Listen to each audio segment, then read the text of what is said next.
Hey, what is up ladies and gentlemen, I am Blossom here once again and I'm back for some more of the Maxi Toys videos. And ladies and gentlemen, welcome back to my Let's Play of Kirby 64, the Crystal Shards for the Nintendo 64.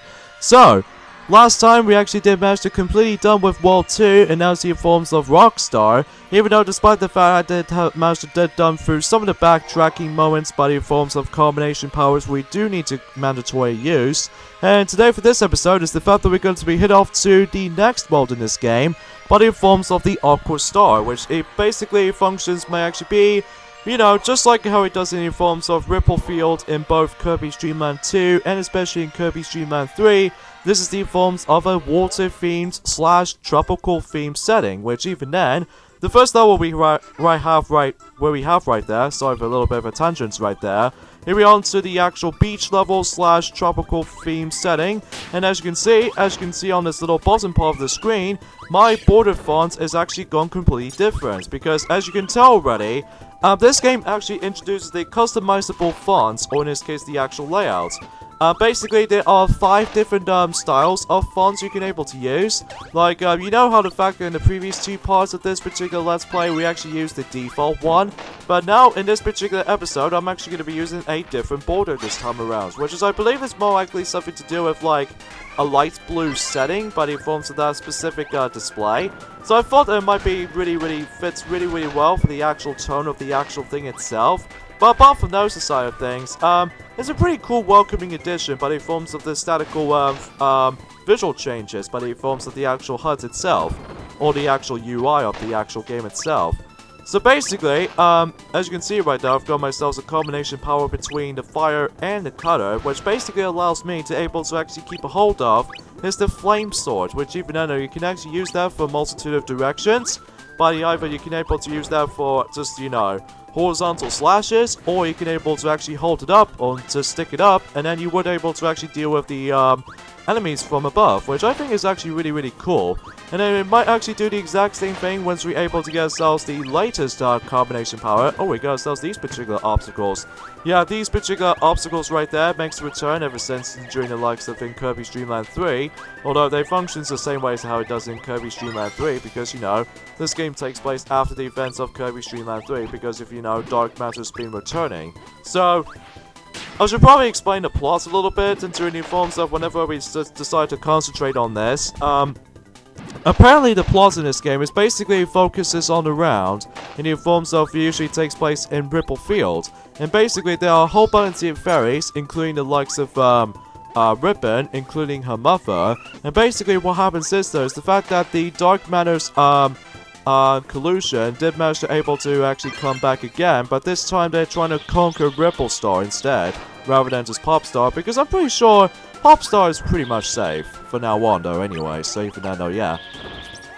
And then afterwards that Ribbon did manage to able to escape by the forms of the cluster of Dark Matter's powers, but somehow the Dark Matter's slaves managed to go after her by the forms of the Crystal Shard itself. And after that, after when the Dark Matter slaves managed to smack the crystal like 3 times, and then the crystal shatters to pieces, then it's up to Kirby to able to actually get the restoring body forms of the Crystal Shards from Ribbon, and other friends here and there as well, like the forms of Waddle Dee, Andelaine, and of course King Diddy, to able to actually restore pieces to the forms of the crystal itself, and able to actually restore Ripple Field, or in this case Ripple Star, no matter what. So even then though, that'll be a pleasant accomplishment, but even then though, I'm sure we can able to actually just to restore that, no problem. And that's what usually normally happens after when Ripple did manage to, or Ribbon, sorry, that she able to actually land into the forms of Pop Star, which, you know, that's what originally Kirby's home was, but I digress.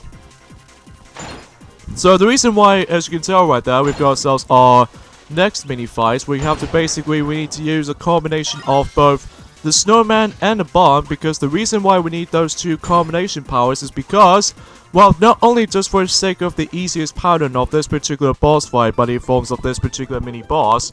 Oh, we got ourselves a 1-up, thank you. This game is very generous with me when it comes to getting extra lives, because yes, much like last time, that basically my lives count as restarts to 3, so even though technically now I've got myself 4 1-ups, so That's pretty obvious at this point, and this is why the game's difficulty starts to get really ramped up a little bit. Well, not as ramped heavily compared to how it does in new forms of Kirby Streamland 2 or Kirby Streamland 3 especially. But anyways, this is why we need the bomb and the snow or ice ability at the same time with the combination, because that way we get ourselves the third and final crystal in this particular first level in World 3. I found that crystal requirements to be a little bit of a struggle for my first time playing for this game, most likely because of how the fact that with the forms of this little needle mini fight. But to be honest, if I had managed to able to look up on a guide of any sorts, honestly that particular part wasn't that bad, honestly. Sure, it might take some bit of practice, but even then though, that as long as you're able to bypass that completely, then we pretty much guarantee we can able to do that no problem. By the way, with these green stars right there, it actually gives you 3 points, by the way, so even then though that, yeah. Let's move on to level 2 in the forms of World 3, and this music plays very, very familiar, because this is basically a remix of the forms of, I would classify for a reimagining version of this particular music from Kirby Streamland 3, but except the fact it was actually a little bit more upbeat instead of like the original counterparts, which even then though, because you know, this game takes place after the events of Kirby Streamland 3, but in forms of, you know, for the predecessors, so what I meant to say for that much. But anyways, today was actually forms of the 12th of May, 2018. So that means we got ourselves only 6 more days left until, well actually, yeah, it's pretty much 6 more days. Until when Hyrule Warriors Definitive Edition will actually come out for the Nintendo Switch. In fact, recently, during the likes of yesterday, I've recently managed to pre-order that game. But I wasn't exactly ready to play that version just yet, because I need to get a lot of practice on the Wii U and the 3DS version. Well, I haven't really got back into the 3DS version of Hyrule Warriors, but in forms of Hyrule Warriors Legends, for such a quite a long time, for almost 2 years or something like that. That's mainly because, god dang, I got so frustrated by the forms of these little pieces of hearts, especially hearts container grinding. I mean, sure, I can able to actually do those, no problem, but it's just the fact of the matter is, it just feels a lot of busy work, but I need to still get back into it though, eventually at one point or another. So anyways, though, for this first crystal, we do need a combination power of the forms of fire and rock, because that way it'll create the actual volcano onto your actual head, which is really cool. And here's one of the most coolest part about this level, is the fact that we're actually going to be having a real fun ride with Waddle Dee. So even though, like this for instance, we're actually going to be riding onto this particular box raft, which even then though, that sounds pretty cool. Excuse me. But basically in this particular sections like this is the fact that we need to dodge certain obstacles, most notably this little particular solid stuff, and especially noticeable with enemies here and there as well. Well, you can ram into those enemies, but there's the second crystal. This one is pretty easy to get to, but you have to jump at the right time, so just in case you weren't able to actually obtain a crystal that way. But if you miss time your jump on that, then too bad for you, you're gonna have to restart the entire level or just kill yourself, so. Because yeah, basically every time you leave the room, it actually acts like a checkpoint, much like how it does in the previous games, that normally in the previous games, you weren't able to actually get yourself a freebie checkpoint unless if you get a game over. Speaking of a game over, one thing I should probably mention about this, and especially noticeable that Sonic hasn't already mentioned about this in Kirby Streamland 3, but if you get a game over in Kirby Streamland 3, it kicks you out back into the actual title screen, which even then, I'm considering that could be the same applies to this game as well, which even then though, that might be sounds the case, mind you, but anyway, so. The third and final crystal, it might be really easy to miss if you have a first time playing the game, but it's right beyond that waterfall, so even then, I just want to point things out right away. But even then, that pretty much does it for this level, pretty much, but in forms of not just the actual level itself, but also grinding for crystals here and there as well, so. Not too shabby there, so. Again, there's not much else I can really just trying to classify for save for this much, to be honest, because, well, we've only got about, well, let's just say roughly a month left still, but in forms of the Nintendo's E3 2018 press conference at this point in time, which still I'm really excited about this point because especially noticeable of some more information of the forms of the next Super Smash Bros. Game coming to the, you know, Nintendo Switch this year, and especially noticeable with other announced titles, but in forms of, not just but in forms of Nintendo Switch, but I've heard there are some, plenty of reports out there that, originally though, oh crap, you gotta be kidding me. Basically, that originally that the 3DS was supposed to end in the forms of 2019 because thanks to Mario & Luigi Bowser's Inside Story plus Bowser Jr.'s Journey, release date is going to be on 2019 at some time. Well, apparently, according to the actual interviews by the forms of Nintendo 3DS's Live, apparently it's going to continue onwards, which even then, that might be sounds a little bit strange, but at the same time for most hardcore gamers out there, especially noticeable if they're using the Nintendo Switch at this rate, that might actually disappoint for some people, because normally the 3DS was now pretty much 7 years old at this rate in time. Well, it's almost like 8 years when it gets to 2019, but even then, no, that sounds insanity. And also especially noticeable when we get to 2020, it'll become 9 years, and then 2021, it'll become 10 years old. Jeez, a lot older than the likes of, well, I was still classified for saying that Nintendo DS was a little bit older than the 3DS was, but naturally speaking and such, that might be seems the case.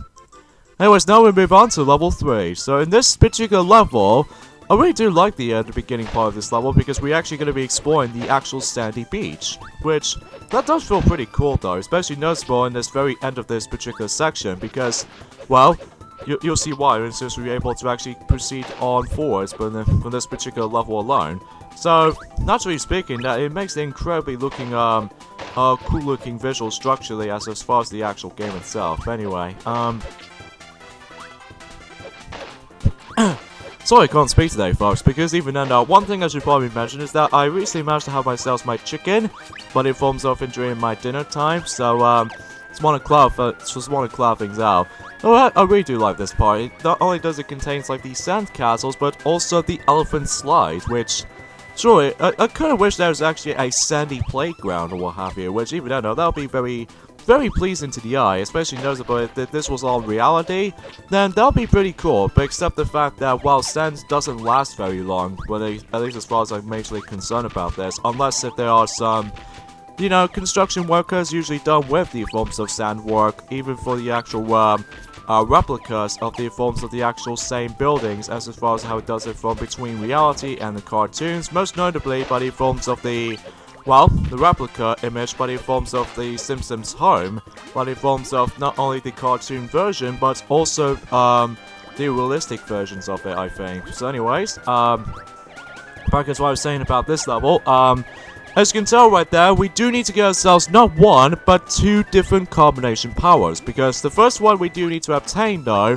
is the forms of the cutter and bomb, and unfortunately, though, I made my, trial and error moments, or even especially noticeable with this particular bad mistake here, because normally I accidentally just managed to get closer to the forms of that particular enemy, that immediately exploded itself. So even now, I probably shouldn't, well, it's a good thing that you can able to actually go and backtrack for a little bit, and able to actually go back into for another enemy, because much like how it does it from last time, especially noticeable in the forms of, the Great Cape Offensive from Kirby Superstar, enemies do respawn, which is a good thing, because even though if you made a mistake, then good thing you can able to actually go ahead and backtrack for a little bit, and able to actually let the enemies go on screen again, and hopefully you can able to actually get yourselves a combination power again. Well, at least for a second attempt, so... Okay, so in this first crystal, we do need to get ourselves the, both bomb and a cutter, because this was pretty cool about this, is the fact that you can able to actually use this as a ninja warrior, so that's pretty cool. Even though it feels more likely similar to how it does it as the forms of the actual copy ability of Ninja from Kirby Superstar, but I digress.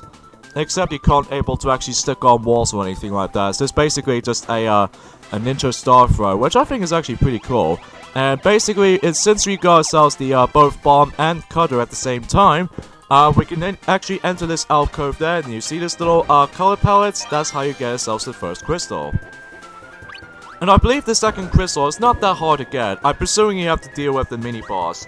But, before we actually realize about something, before you're able to actually continue on with the forms of this level after the actual, the mini-boss, as far as I'm aware from that, we do need to get ourselves yet another, copy ability combination, and this time around though, we need to obtain, we still need to keep cutter, but we do need to get ourselves a bomb replacement by the forms of rock.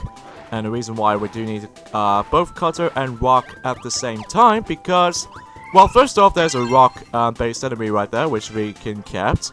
So that's pretty much a good thing. Oh, there's King Dedede. I'm pretty sure he's gonna use his hammer to able to actually allows us to get into this next area, which I'm sure enough there still will be.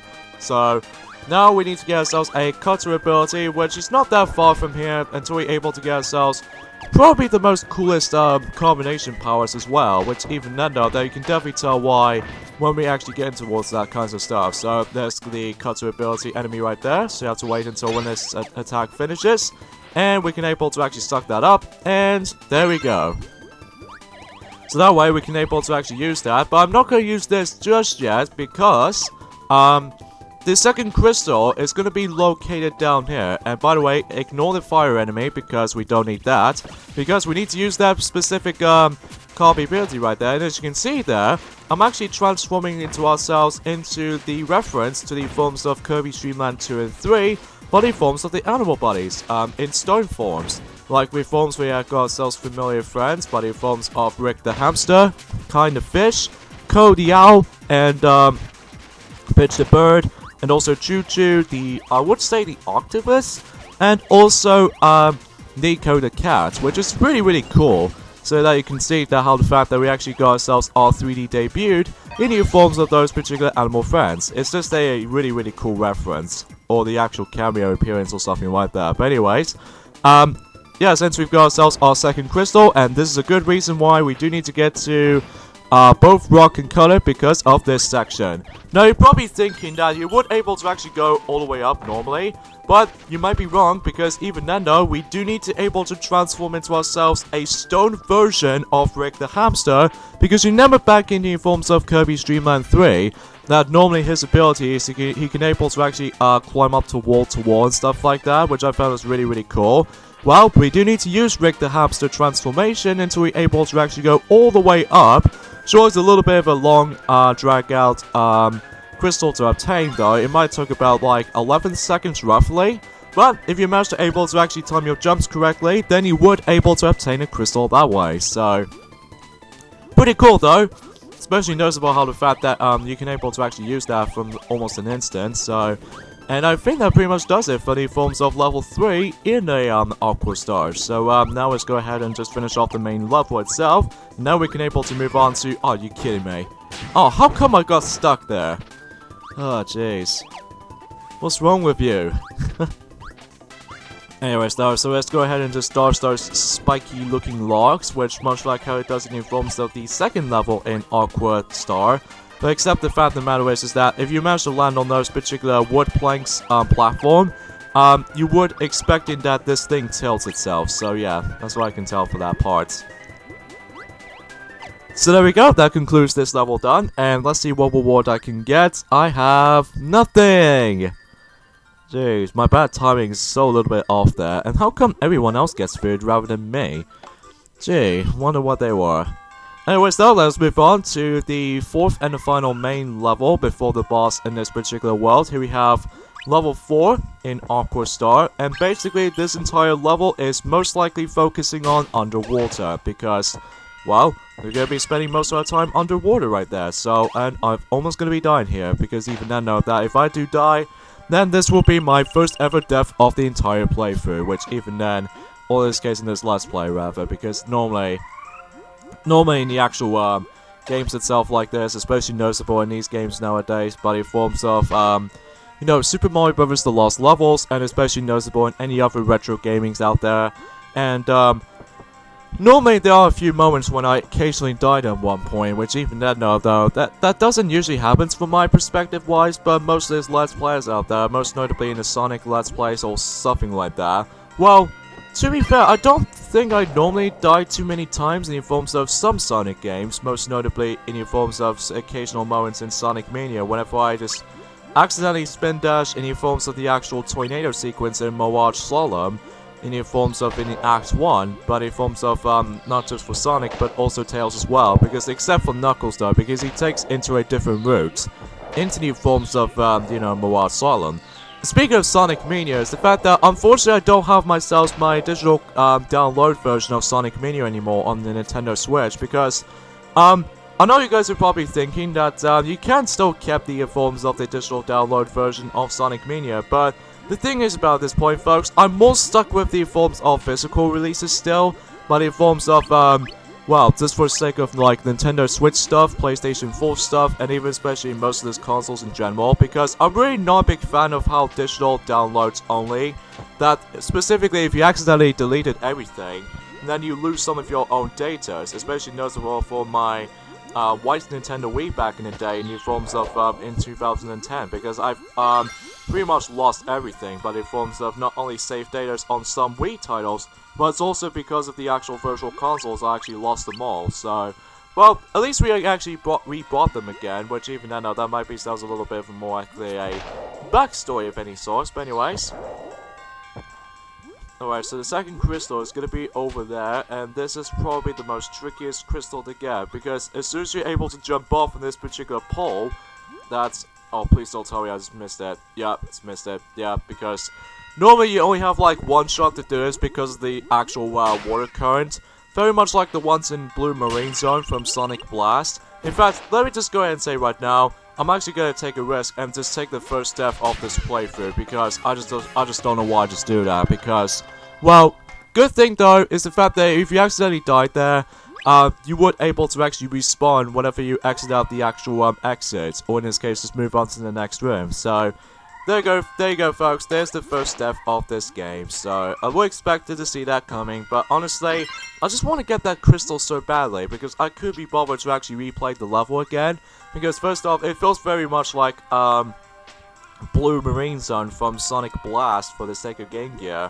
Oh, please grab that crystal, there we go. So I believe the third and final crystal is going to be at the very end of the level, which I could assuming so. But anyway. Now the reason why I say this is very similar to how it does it in Blue Marine Zone from Sonic Blast is because, well, it's all underwater, which I will admit though does feel pretty natural for this game, except in its Sonic games, because you do have to worry about the forms of the drowning theme.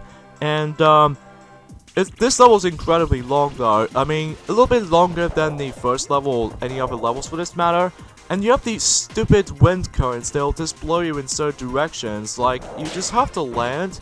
Like, you're just gonna have to, like, pay attention to the forms of the actual wind currents until you're able to actually get the actual angle itself in justice. So anyways, we got ourselves a mini boss fight right there, but it forms of this particular fish bomb there. But thankfully though, it's way too much easier to deal with there. And before we continue, I just need to double check what's down there, specifically much more deeper down there. But okay, assuming it's nothing. So anyways, let's go ahead and continue. I don't know why I keep on coughing a lot, admittedly though, right away, because again, I was eating my chicken, and as a result, that I've managed to able to actually, oh Christ. Yeah, in this final part, we do need to dodge a lot of rocks, even though that. That's one thing I should really give this game praise a little bit, is the fact that not only does each and every single room does usually retains their different segments, but it's also because, like for instance, new forms of the first room, is the fact that we can able to actually dodge those enemies, and by the way, there's the third and final crystal just right down there. So yeah, it's pretty easy to actually miss that, again, if you have a first time playing this game, so nothing too much of a situations there. So anyways, let's swim up and we'll finish the level as that. And now we can able to move on to the next boss in this game, but in forms of, oh, I just want a maximum tomato to actually restore my health completely. Oh, that's a bit of injustice. And ooh, looks like you got ourselves a familiar face.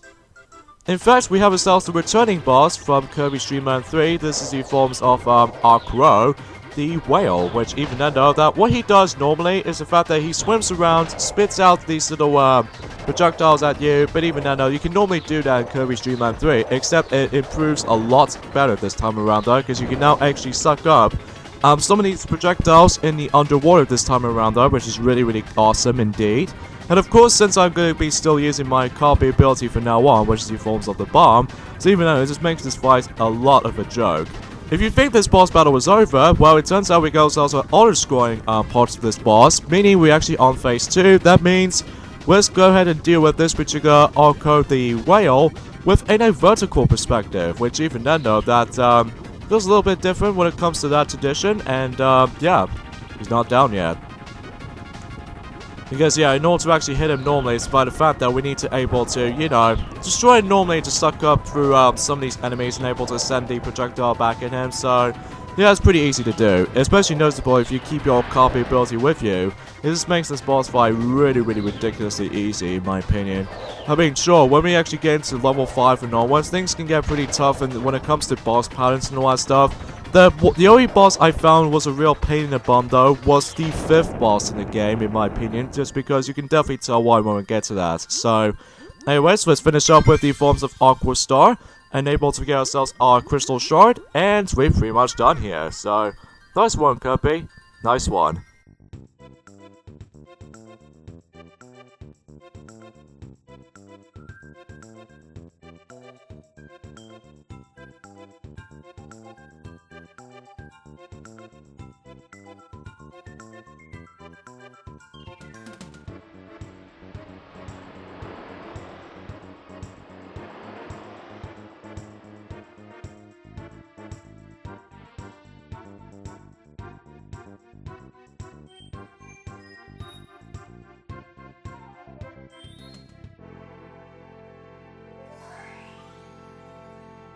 Still, I'm so sorry for Kirby getting owned by the forms of the actual tidal wave. Oh, man. Anyway, so I'm gonna have to end things off here for this point, folks. So join me next time on Let's Play Kirby 64, the Crystal Shards. It's the fact that we're going to be moving on to World 4, Neo Stars. So see you guys next time. Later, fellas.